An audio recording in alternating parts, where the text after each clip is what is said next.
Awesome. Very well.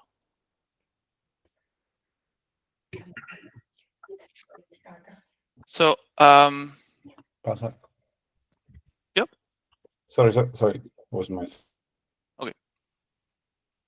Okay. First things first. This is our diverse community. Not everyone has familiarity with Kuhn or complexity in general. Would you mind to introduce very briefly what complexity means from CAS? Okay. First of all, don't confuse complexity science with systems thinking. The clue is in the second word, right? And they have some overlaps, but they have completely different origins. And the origin of complex adaptive systems theory is in mathematics, physics, chemistry, and biology. Whereas the origin of systems thinking is in Ashby's law of requisite variety and Ashby's theory of information, which is, to be honest, quite limiting in modern world because it's a sort of data signal type approach. So complexity deals with systems which are deeply entangled, where there's no linear material relationship between cause and effect, where the systems have no causality, but they're dispositional. So complex systems are dispositional and they can have regularities, but they don't have predictability. So many things are entangled with many other things and patterns can form from that. And probably the simplest way to think about it, well, two ways. One is if I have, you often got this phrase in when people study the past, it's called joining up the dots. If anybody's heard that phrase. Okay, if I have 4 dots, there are 6 possible connections between the dots, which means there are 64 possible patterns that can form from the dots and the connections. If I go up to 10 dots, would anybody like to guess how many patterns there are? So 4 is 64, how many with 10? I want a number and I want a fast guess. 1024? Yeah, go on. Fernando, what do you say? Oh, much more. It's 2 power 100, no? What was the first number somebody came up with? Rafa said 1024, but it's much more than that. Yeah, that's a little bit low. Yeah.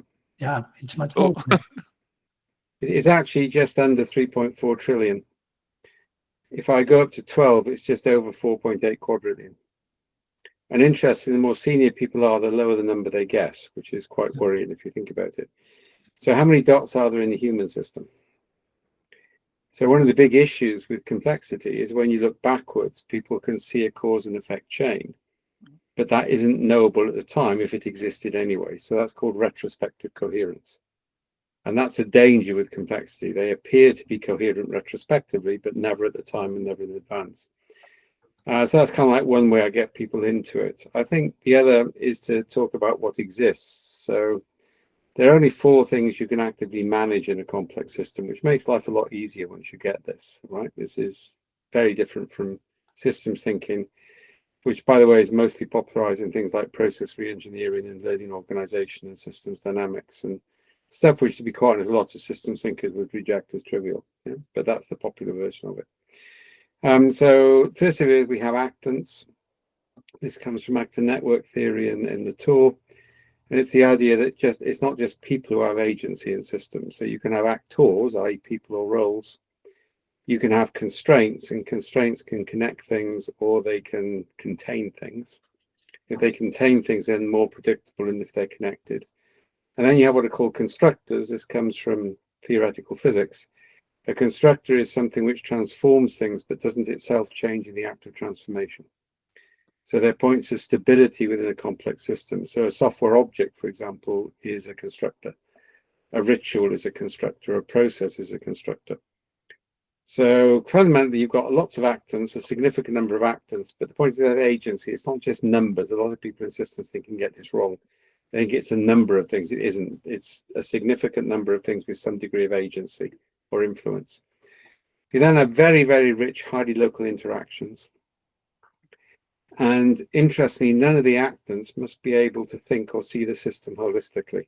The minute somebody says you need to work with the system holistically, they really are pretty ignorant about the nature of systems. Because you can't and you shouldn't, because if you do, you distort your view of the system. I can talk about insect models later if you want.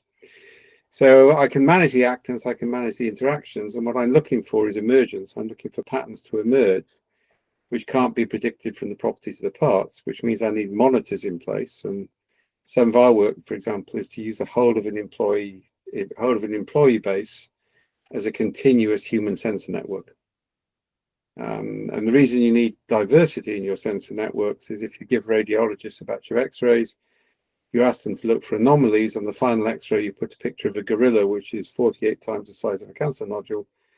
83% of radiologists will not see it, even though their eyes physically scan it. And 100% of non-radiologists will not see it. So you need to have some people who see the 17%. So you can't just have a limited number, or you can't have an AI-based system, because the AI system will work off its training data sets, and that's a danger on AI. Right?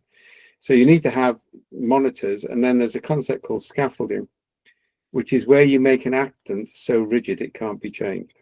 So, for example, in the UK, we drive on the left-hand side of the road. France, they drive on the right. You don't want which side of the road you drive on to be an emergent property of people's interactions every day. It would kind of like get a bit confusing. That's called the AIMS framework. So you've got actants, interactions, monitors, and scaffolding. That's all you can actually manage. Yeah, and once you start to realize that, life becomes a lot simpler. It radically changes software design, for example. I can give you some examples of software design based on those principles later.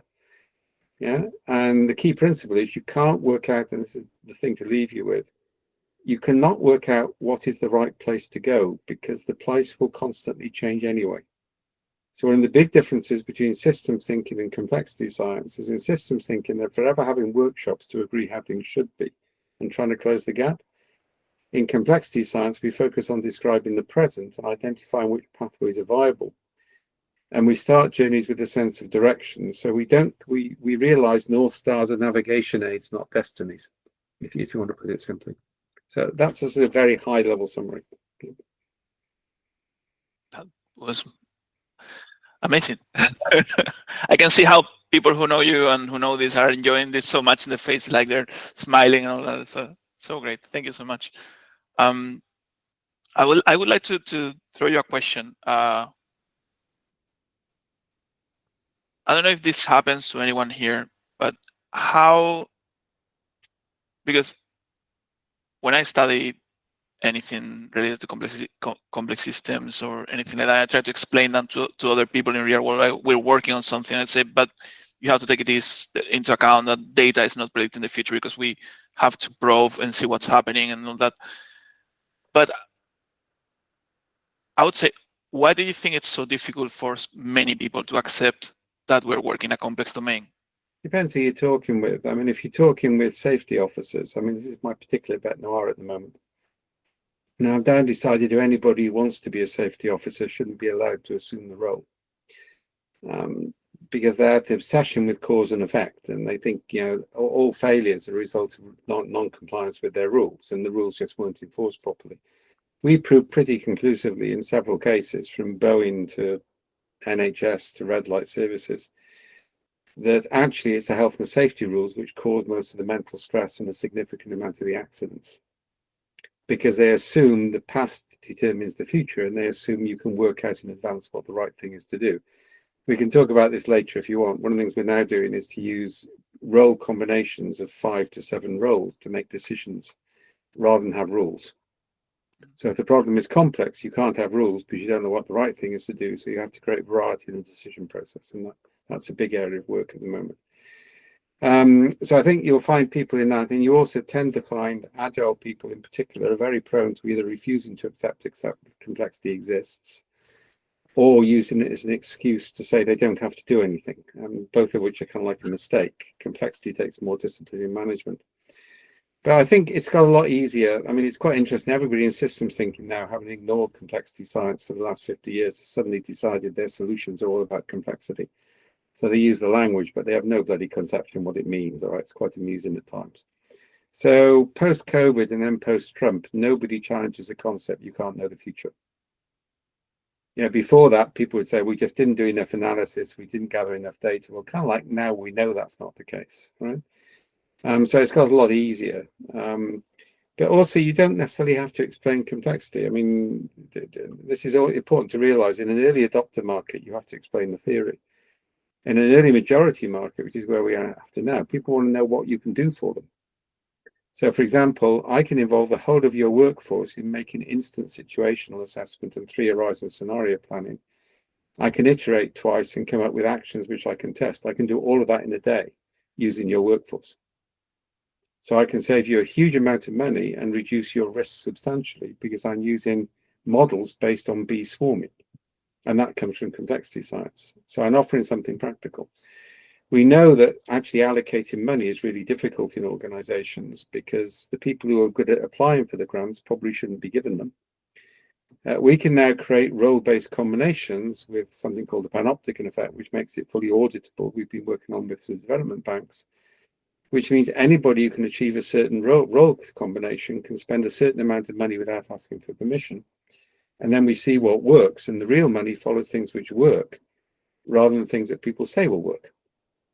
And again, that reduces costs and that reduces risk. Yeah. With estuarine mapping, one of the latest frameworks to come out, we can basically say, well, we can measure the energy gradients of the present. So we can identify realistically what you can't change. So there's no point in knocking your head against a brick wall. And then we can change what's called a substrate, a key concept from physics, so that your project is more likely to succeed because we've changed the environment in which it's going to work. And that's 2.5 days of a workshop. So the secret is not to explain the theory anymore and not to get enthusiastic. It's to actually address real world problems and keep that focus. Is how do I reduce risk? How do I reduce cost? Yeah. And actually now the other big theme is AI safe or not? Which if you want, I can tell we're launching a major project on that at the moment to run over the next year to create an auditable tool to measure whether you've lost abductive reasoning capability in your organization. If you haven't seen the figures on cognitive decline in people who use AI, that's now causing concern. And so we are looking over the next year, working with several neuroscientists to create an empirical audit measure for large companies on that. And that's going to be a collaborative action research program. So we've moved out of having to sell the theory. We're now into actually selling the practice. And that's the thing a lot of people haven't realized yet, including, to be honest, a lot of my own staff. Thank you so much. I would ask you 1,000 questions. This is like having Elvis here, but if anyone has any... at the Gaylord Hotel, I do not want that association. Thank you very much. So, okay, you choose the rockstar. It was my words. I was telling him in yes. the I stole that joke. You chose your rockstar. No. Okay, James Hetfield. Okay, that's okay. Okay. This last thing you said about creating an empirical model and understanding the impact in our cognitive capabilities by using the AI. This, I think it was this past week when the study from the MIT was extremely popular on every single. It was a limited sample, but it's backing up other work. I mean, Yeah. the AI people are trying to challenge it on the sample size, but okay. There's lots of other studies which show significant cognitive decline. Exactly, but it was something that honestly it was common sense. I know, but someone said 20 years ago it would happen. Yeah, it's entirely predictable. If you don't use a human capability, you lose it. And what we couldn't predict is how fast. That's the scary thing. It is happening in months. Yep. Yeah. Indeed. So can I ask, and you can totally not answer, absolutely, who is behind us to the like that? So I think part of your problem is most of AI has been written by misogynist white West Coast males who take Ayn Rand seriously after puberty, which, as far as I'm concerned, is grounds for committal to a mental hospital. So I think the people developing this stuff genuinely don't like people. I mean, they genuinely think that AI will make better decisions. I mean, we're being invited to take part in a utopia where nobody can tell us what the utopia is, but we're expected to trust them. And none of them are particularly trustworthy. It's no coincidence this links in with the libertarian movement in the States. And one of the scary things for us in complexity is the libertarians are funding a lot of Santa Fe at the moment. But that's the sort of computational side of complexity. And I think they're trying, the only people making money out of AI at the moment are the big consultancy firms, and they're laying off people left, right, and center. And part of the point I've made is if AI does a better job than a consultant, it shows how crap your consultancy was in the first place.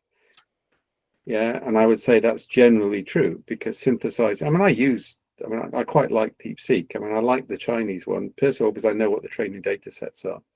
And if you don't know the training data sets, you shouldn't go near it, right? But secondly, it explains its reasoning before it gives me the answer. Mm-hmm. And I can scan that, and that gives me a bit. I don't use it for much, all right, because I need to think about some things. It's very good at composing satirical limericks when you want to, upset somebody on a LinkedIn battle. It's brilliant at that, by the way. Satirize this statement in the style of the ancient mariner. I've used a few times, all right? And I just use it to get a new brand name for something, and it's good at that sort of stuff. So the sort of stuff you'd spend a lot of time trying to generate ideas, but it can't do the synthesis. But I think the other major problem is it focuses on text. Now, what we've seen, and this happened from the 80s onwards with computing, is a reduction of knowledge, not just to information, but to text. And the trouble is, because everything has to be in text form, AI is always going to outperform humans on text integration.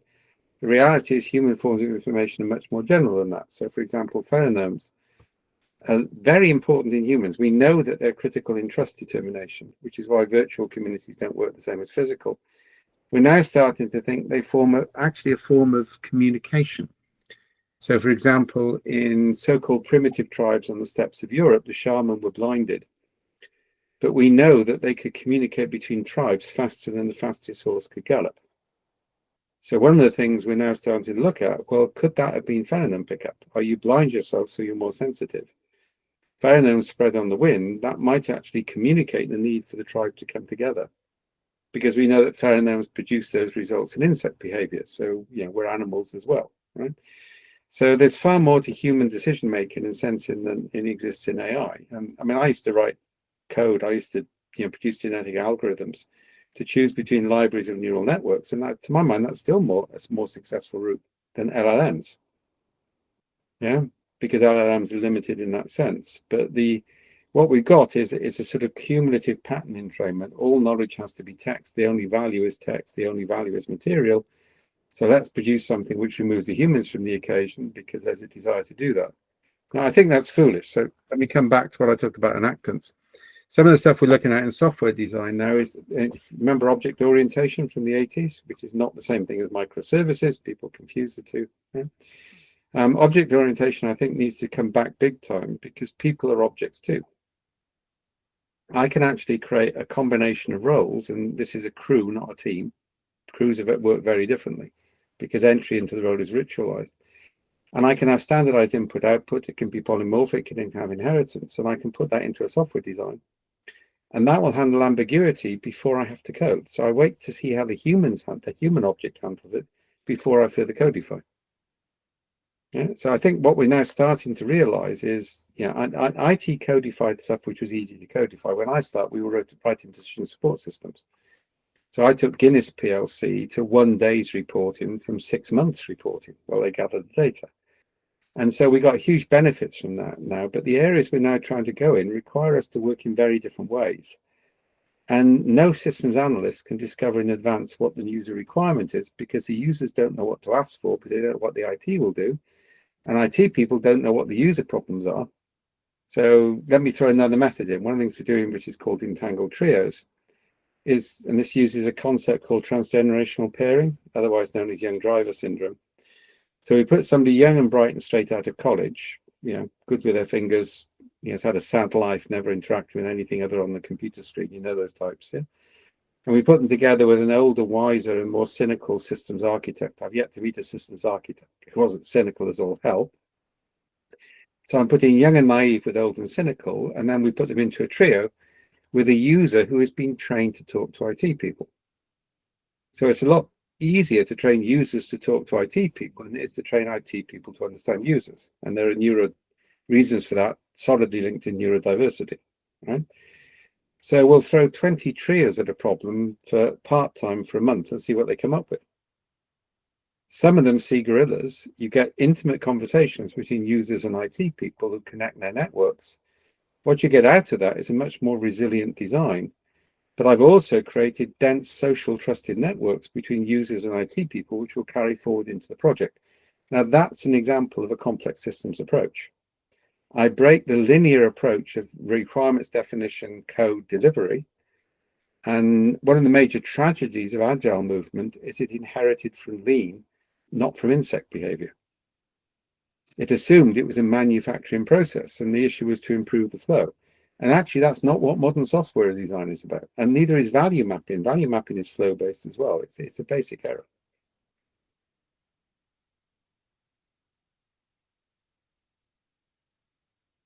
So I'll give you another example on this because I mean this is a software community, isn't it? I'm just checking, right? It is, yes. Okay, so if you look at, I mean, I was on the IBM bid team for the UK patient record system. Now, if you know anything, you'll know that the UK patient record system was the largest ever financial disaster in the history of government procurement of IT outside of defence, which is a pretty high bar to achieve, but we managed it in the UK. And I was on the bid team and we took one look at it and they wanted a centralized database with everybody's patient records that they said would be secure. Well, that's naive beyond belief, all right? One centralized database is not going to be secure. Then they wanted everybody to have the same hardware. Well, that ain't going to work, yeah? And it was this hyper-rational design. And the guy who was in charge of the project was the ex-managing director of ICL, who had vetoed me becoming a general manager in ICL after I satirized him once at a conference, where he basically said human beings are limited capacity information processing devices. Now, that was common in the 70s and 80s, all right? I mean, my daughter's bloody A-level textbook in psychology said that, which is why I pulled her out and let her do sociology, which is, for somebody with a philosophy background, letting your daughter do sociology is a massive compromise, right? So either way, we knew it was going to fail. And we said, look, we put in a non-compliant bid and wait for it to fail and they'll come to us. But IBM wouldn't do that, so we were thrown off the bid team. So we did the thing anyway. And we said, this is using what I now would call as actant, the aims analysis. We said, what are the actants? What are the interactions? Right? So the primary actant, to be honest, is the patient record. And the other actants are the people who need to access the patient record or need to write to the patient record. So now life becomes simple. My interactions are reading and writing to the patient record, and the patient record belongs to the patient. So basically, I can either keep it in paper form because people are going to die in the next year or two. Why would I digitize it anyway? And it's probably strapped to a clipboard on the bottom of their bed in a hospice. All right. Anybody else can carry their records on a credit card or an implanted chip. And people said you'll never get them to do an implanted chip. So I worked with Rory Sutherland, who's a good mate at Ogilvy and Mather, and we ran an experimental campaign. And the campaign was, you do it for your dog and your cat. Why wouldn't you do it for yourself? And that actually was a brilliant way of putting it, because people started to realize if you're lying unconscious on the side of a motorway, you want somebody to know about your medical records pretty fast. Yeah, and then all we have to do is invest in readers. So basically, I can start with readers in ambulances. I can then add readers to GPs. I can add readers to hospitals. So I can progressively roll out automation and see what works and doesn't work before I commit massive resource to codification. That's another example of a complex systems design. Yeah, and that's actant interaction analysis, and that changes architecture. So applications become emergent properties of interactions around scaffolding. Yeah, and that means you can actually effectively systems start to evolve, and you design the elements which will constitute the evolution, and you respond to what happens. You don't try and work out in advance everything that you do.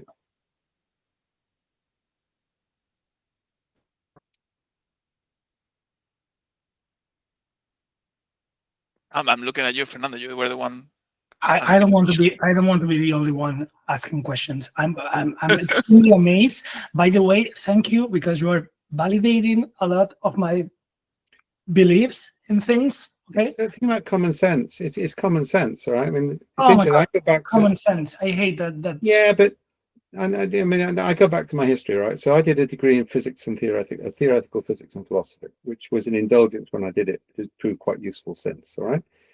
I then spent 3 years working in the World Council of Churches on Catholic Marxism and just war theory and liberation theology in Latin America, and working on indigenous land rights in Australia. That's actually quite formative when you're young. Yeah, I still remember an Aboriginal activist being murdered by a mine security guard next to me, just shot him. Yeah, and the blood spattered all over me. We went to the police and they said it's only an abo. I've never forgotten that. That taught me a big lesson about humans, right? And then I ended up in HR, and then I ended up in finance, and I ended up in building decision support systems in the early days of computing. And then I moved into general management and then strategy management. So I had a rich body of experience before I moved back into a research role. Yeah. Now, if I look back at all the things I did, and I was really fortunate, I only had one bad manager and he wasn't that bad. All my other managers were brilliant. So I was really lucky. Yeah. And they taught me a lot about common sense and being practical. Yeah. You know, changing and the big thing Bob taught me as the financial director I worked for was change the environment so people do the right things. Don't focus on suing people. And he really taught me that, all right? Beat me up a few times for it. It was a good lesson.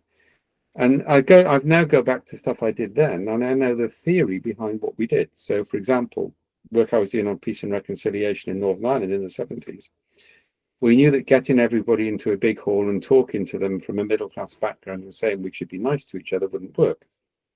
If anybody hasn't seen Derry Girls, go and watch it, particularly episode 1 of series 2, because it's wonderfully satirized on that. We took 2 Catholics and 1 Protestant, or 1 Protestant and 2 Catholics, and we dumped them in small groups into the slums of Rio de Janeiro on an ecumenical project, and we didn't talk about the troubles.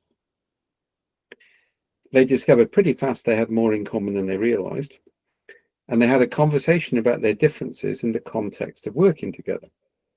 Now, I now know that people in groups of 7 will compromise, where groups of larger than 7 won't compromise.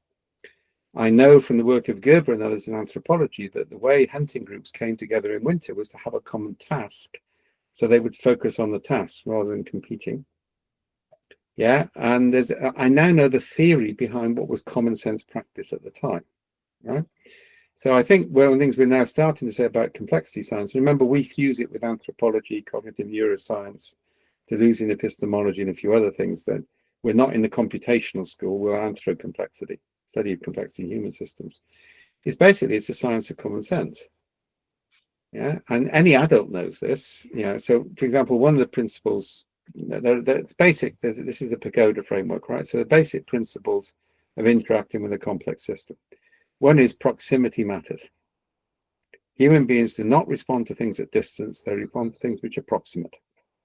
Yeah, and that includes threat and opportunity. People are not interested in a benefit in 1 year's or 2 years' time. It's what's happening now that counts, right? So proximity is issue. Yeah? Secondly, so that's P, all right. The A is anomalies. And we know this from cognitive neuroscience. So this is why I hate terms like mental models, because there aren't any such things. It's just nonsense. All right. Most of your decisions are made by your social environment or your body. Your brain only actively engages when it detects anomalies. So your brain evolved not to follow mental models. You know, your body and your environment can be habituated, but your brain is there to handle novelty. So if you want people to change, you have to create anomalies.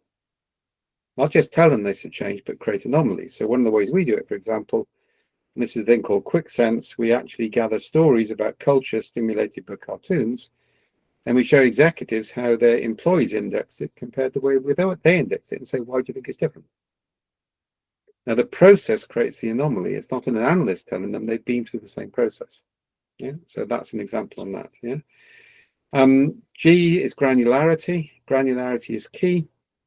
If you go to smaller and smaller grains, they will recombine in novel ways. Coarse grain things will not recombine.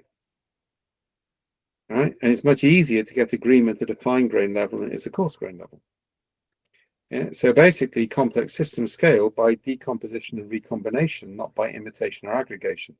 Which is why when SAFE came along, I took one look at the diagram and said, you guys don't understand complexity or scaling. Yeah.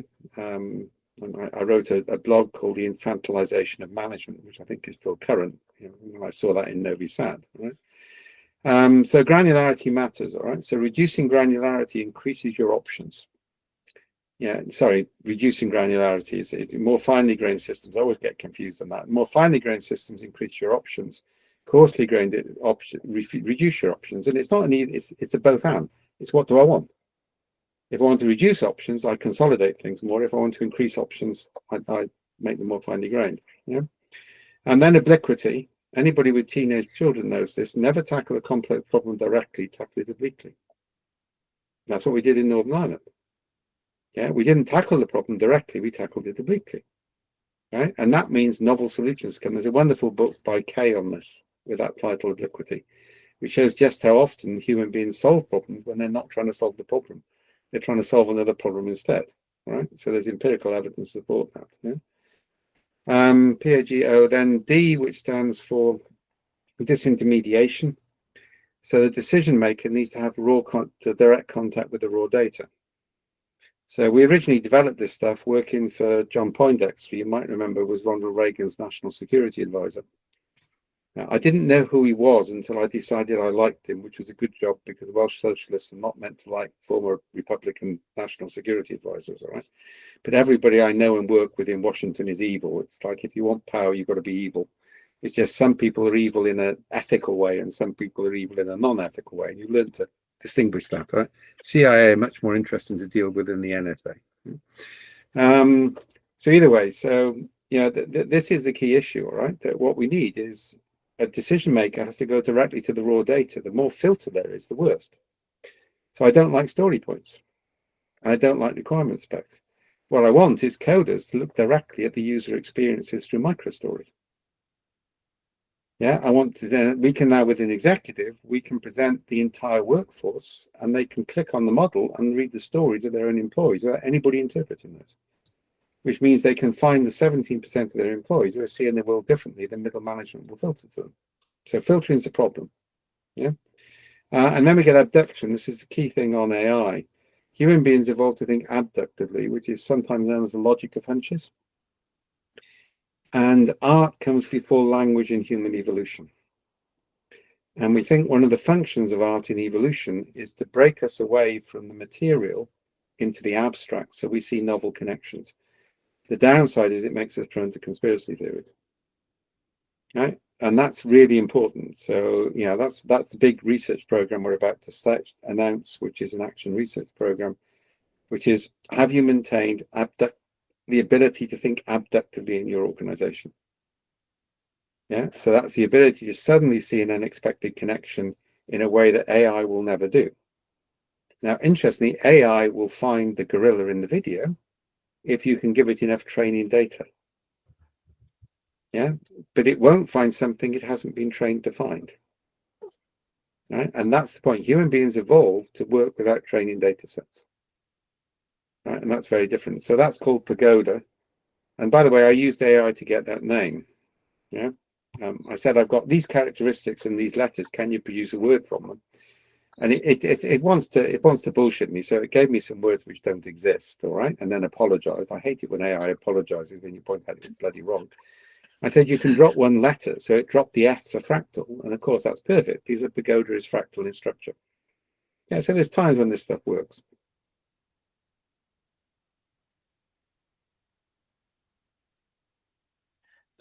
One note, maybe a fun note here. You mentioned you've worked with Rory Sutherland. With who? It's amazing because I've seen some of his work. Sorry, who are we talking about? Rory Sutherland, you said? Oh yeah, I know Rory. Rory's good fun. Takes me to the opera every now and then, and he understands Wagner. I've seen some of his talks, and I have his book, the Alchemy book, and I really love. Oh, sorry. He quotes Knevik quite a lot. Yes, and one of the things I love is how he tries to, which is very connected to what you say, like all the data is in the past, and whenever it's in the future, it's not deterministic, it's probabilistic, and you have to find out and all that. So that's how I found him. Like that resonated a lot with. Just don't go drinking with him. Huh. Not without sufficient preparation and a recovery plan. I'll take the note. But the other thing I want to say, it's linked to that, and he had I don't remember if it was an event he held with someone, and they were talking about how data prevent us from being creative or innovators. Sorry, and why. Sorry. So, for example, some of the stuff we're this thing we're launching now, which we got to find a name for, which is you present a current situation to your whole workforce. And they give you 4 data. One is they say what they think is happening. Then they say what they think will happen next. then what they would like to happen, and what's the intermediate stage. So that's 3 horizons, if you know that in foresight. And then they index it. And the method we created and we patented for high abstraction metadata, because we don't want people to game the system. If you have Likert scales, people know what answer you want. So we have triangles with 3 positive qualities on it. So instead of saying in employee satisfaction, does your manager consult you on a regular basis and then have a 0 to 10 scale, we say tell a story about your workplace. And Quick Sense for Agile does this, by the way, with comic Agile cartoons. It says which comic Agile cartoon represents your workplace. Tell a story about why you chose it. Then in the story, it says, was manager's behavior altruistic, assertive, analytical? So 3 positive qualities. But then the manager can see the pattern overall and see they're all assertive, analytical, altruistic. So they can literally click on the framework and say, how do I create more stories like this and fewer stories like that? And that's how you create an agile culture. You don't define it up front. You find out what it is in its current stories, and then you micro nudge, at scale. So that's high abstraction metadata that was developed for counterterrorism. Because we don't want anybody to know the result. We're now starting to introduce semiotics or symbols rather than language. So we're increasing the abstraction. So you index the stuff on the abstract layer. From that, I can draw a landscape pattern, which is a probability distribution of common indexing. That identifies people who think differently in dominant patterns and micro patterns. And then mimicking the behavior of a swarm of bees, called the waggle dance, we iterate, we take this conclusion from this group of people and represent it to these group of people and so on until a consensus emerges. We can do that in a day. Now, if you look at open strategy, that will do the same thing, but it will take 3 months with lots of expensive consultants. We can do whole of workforce engagement same day and get those iterative results. And what we're doing is basically finding the 17% and also mapping what is possible and acceptable. Because there's no point in having the best strategy in the world if your employees don't believe in it.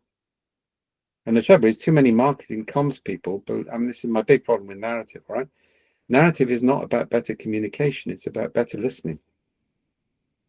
But the trouble is everybody in comms thinks, well, it's like, you guys didn't have the right agile mindset, so I'll spend lots of times telling you what the agile mindset is. That's not the way it happens, guys, all right? I get rid of the mindset word as well. It's interesting. Anything cognitively framed doesn't understand humans. And just to give an illustration, Welsh and Irish have something in common with Arabic languages and indigenous languages, is there are no possessive pronouns. I can't say I own a car. I can only say the car is with me. Now, interestingly, this is called communitarianism, which is not the same thing as communism. So do you believe the community is the primary identity, or do you believe the individual is the primary identity? Now, Northern Europe, North America sees the individual as prime. That's really bad anthropology and really bad cognitive neuroscience. We actually evolved to make decisions collectively. Our primary identity is drawn from our collectives. And actually, most of our decisions are made by those collective mores or attitudes. Right? And that's a big problem the Agile community have had, because they grew up in, if you don't know, I was one of the 3 founders of DSDM, which was the 3 inputs into Snowbird. Except we did it over dinner between competitors in a pub in Cheltenham. We didn't need a ski resort. And we also had women present, right? So, minor differences on that, right? But fundamentally, the trouble is Agile do not understand CEOs. They got no idea what C-level pressure is. I've been C-level, right? You get 5 minutes to make decisions. You're under pressures that you can't tell people about. And there are all these people telling you, if only you just listened to me and you spent time and you talk with me and they just have no idea what you're living through and what you're protecting them from. And I think that's one of the examples of cultural differences. And I think one of the things which went wrong with Agile is it actually undertook the model of American evangelicals rather than Jesuits. Sorry, I was a Jesuit for a bit. Jesuits basically operate as retrovirus. You corrupt the DNA of the host. And Agile people should have done that. Change the DNA of the organization so it became Agile rather than preaching Agile. I mean, you could even have people with agile conversion experiences. It reminded me of Billy Graham Rally from time to time.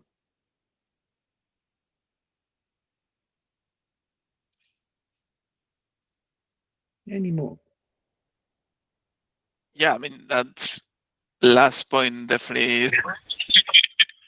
I totally agree. I totally agree. Actually, many of us have been having conversations on how agile transformations fail because they don't really address the problems of the organizations, but more focus on preaching.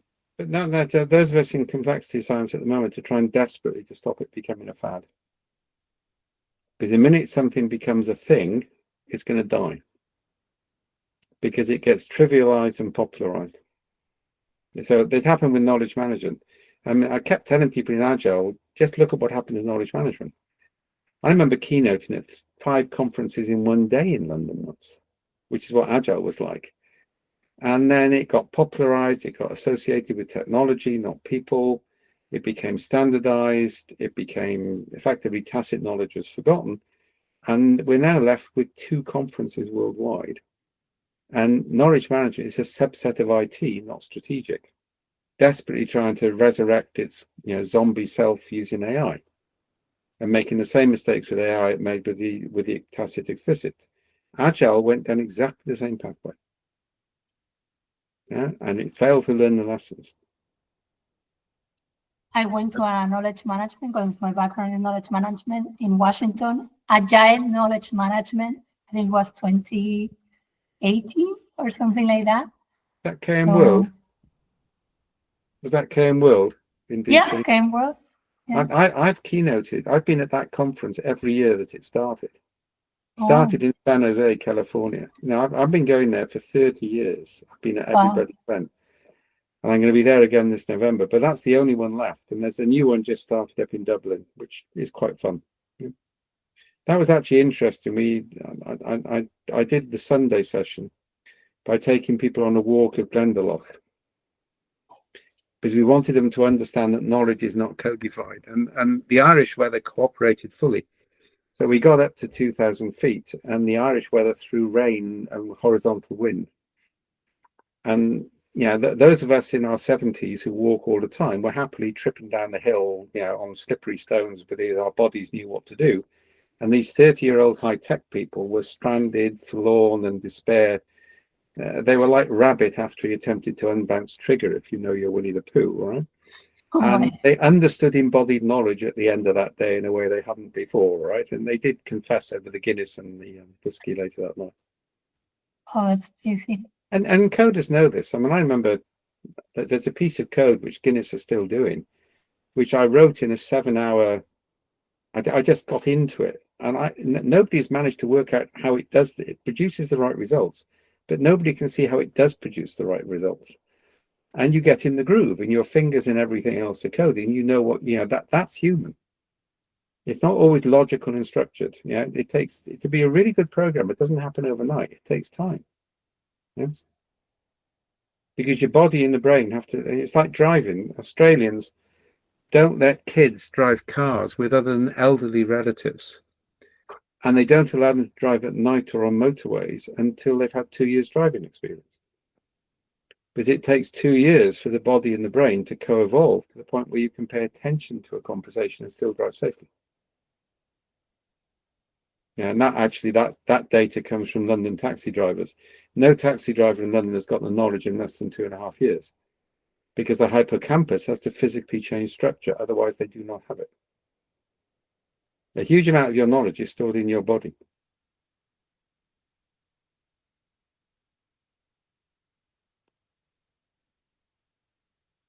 Any more? You've got 9 minutes before I have to go on to another call. Actually, related to that, would that approach of having somebody close to another be used or usable in education in any way? Yeah, I think we've lost the apprentice model. And also, the other trouble is everybody now focuses on outcome, not process. So when I went to school, and this was when we still had grammar schools, all right? So I was on the last generation who had to pass the 11 plus. And I feel in 2 ways about that. I don't think it was fair, but the UK was run by grammar school kids until we got rid of the 11 plus. And now it's run by private school kids. So there's something about that we need to be aware of. But either way, I still remember on the first Friday of first year, I'm now allowed to wear long trousers. Yeah, well, in the 1960s, you had to walk to primary school in shorts. My son now sends me pictures of people climbing Everest and said my parents when they walked to school. But I did walk 3 miles in all weathers in bloody shorts. All right, so that's the way it worked. All right. So I'm now allowed to wear long trousers. I walk to the front of the class and I'm given a card and it says, "You support capital punishment." And my mother was leading the Labour campaign in North Wales against capital punishment at the time. So this is the teacher being wicked. So I had to speak for 7 minutes without preparation in favour of something I'd been brought up to profoundly disagree with. We did that every week from the age of 11 to 18. And those of us who were good at it were formally taught rhetoric. Now, and we read everything. So we ended up as generalists because you didn't know what you're going to hit with. So you read everything because you didn't know what was going to happen. You learn actually criticism because arguing for things you don't believe in is a really good exercise. And you learn to attack the idea, not the person. Yeah, which agile people, by the way, always confuse. If you attack their ideas, they think you're attacking them personally. They use ad hominem illegitimately, right? Now, if you look at it, that one simple process created a generation of generalists, and it taught people to be critical. We weren't taught to be critical. We weren't taught everything. The process stimulated the emergence of the right properties, and that's the big thing coming from complexity. You change the actors, you change the interactions, you stimulate emergence, you respond to good stuff, you respond to bad stuff. So we're, for example, about to start hopefully a project in California where the Trump administration is taking money away left, right, and centre for healthcare.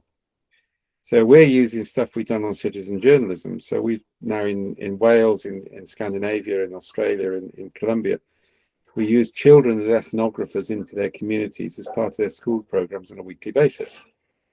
Now, this gives us much better data than you get on social media because we know the input is right.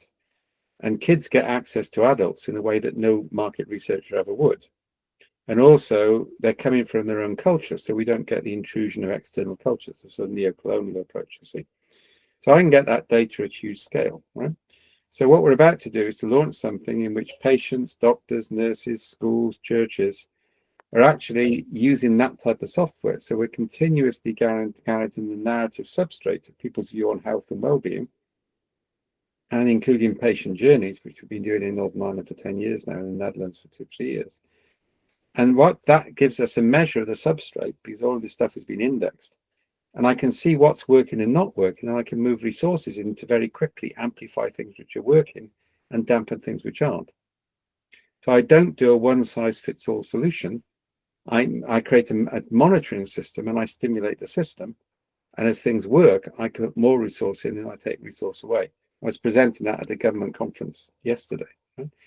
And that way you can deliver a huge amount more with significantly less because you deliver contextually appropriate solutions, which are actually possible bottom up because they don't require so much external resource. Yeah, and that's one of the new ways of thinking. And to be honest, that's where internal software departments need to go. They need to be getting continuous feedback from multiple users and seeing what's working and not working, and starting to move code in to make life easier for people rather than waiting for them to ask for it. And by the way, that's the way you become strategic. You do things for the CEO that the CEO didn't know you could do. Then there's no question about you being outsourced, and outsourcing is going to come back big time shortly. Except you'll be outsourcing to AI now, not outsourcing to companies like IBM and CSC.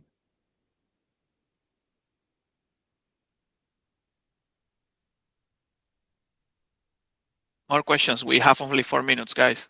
Can't hear you, Rafa. Oh. Your mic's gone or you're on mute, one or the other. Actually, you haven't got a mic. I can't see a mic on your screen. More questions? No. We have only 4 minutes or 3 minutes and a half. Total silence. No, honestly, what I'm doing is thinking, deeply thinking, because I'm, right now I changed jobs 2 months ago. I went to a big company, big in terms of European, big 100,000 people.